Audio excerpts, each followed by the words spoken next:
Catherine Ashton, thank you so much for joining us this year at the END Conference in Zurich. It's been an absolute pleasure and an honor to have you here with us. Thank you, Sabine. That's very kind of you. You were incredible. The theme of this year's END Conference was the future of negotiations. And the first thing I want to ask you is, what role does diplomacy play in the future of negotiations, in business and in politics, both? It's really important, because if we're going to solve any of the problems that we have, we're going to have to do it through negotiation. And you need really good diplomats who've got experience and know how to start getting answers to some of these questions.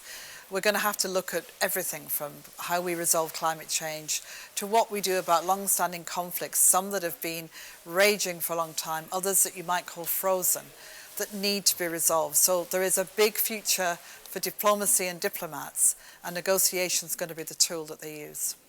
So you had mentioned, I had actually seen you speak last year, and you had mentioned something about the diplomat's toolkit needing to change. Right. How is it going to change? What are the new tools in this toolkit? Well, it's more about thinking about how we talk about hard and soft power. We think of hard power essentially as military power, rather than also including, because military power is important, economic power, the strength of pulling together economically and actually trying to get change by how we use that economic power. And looking too at what it is we entice people to do. Some of the things that the European Union has been doing has been all about the soft power, saying, look, you can be part of us, you can have a good agreement with us, you can trade with us, sometimes you can even become a member of us if you're prepared to do the things that really matter and share the same values and ideals that we have. So, you've had a very long and successful career in the Foreign Service and in the field of diplomacy. What are some things that you say to yourself, if I knew then what I know now, what would those things be? I think you always learn when you're involved in foreign policy, like every other aspect of public policy and life itself. And inevitably, if I could meet my younger self, there are things that I would have said, don't sweat the small stuff, don't actually worry about things that don't matter. But especially when I think about negotiations and perhaps the Iran negotiations, that nailing things down effectively, not changing them, but making sure you get the buy-in, that's so important.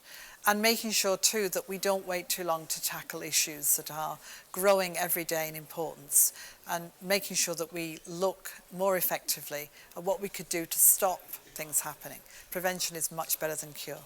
Absolutely. And at our conference here this year, you saw our audience, our participants. We always strive to provide a very wide perspective of negotiation, thought, and insight and practice. For you, why is it important to have these kinds of discussions in this kind of setting?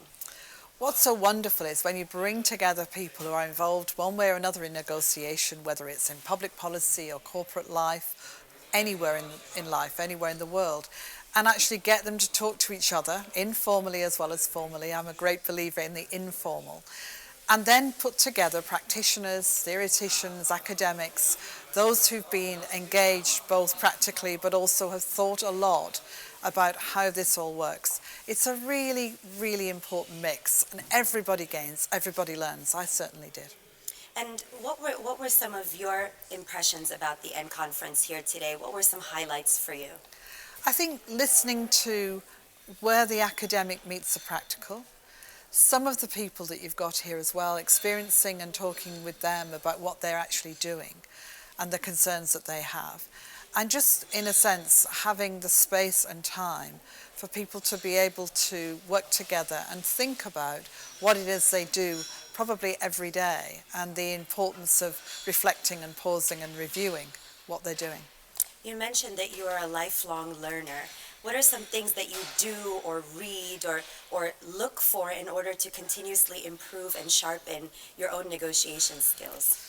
Well, talking to people who are also involved in negotiation, especially those involved in different fields, because there's so many lessons that are transferable and so many experiences that when you think about it, you can benefit from. But also just reading and learning from people who really know about these things. So I have my own favourite list of people that I always try and read what they've written or talk to if I possibly can, both in Europe and of course in America.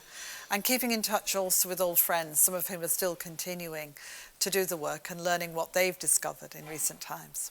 Amazing. Well, Kathy, you were amazing, and it was an honor to have you with us. Thank you so much, and we hope you'll join us again soon in the future. Thank you, Savine. Thank you very much.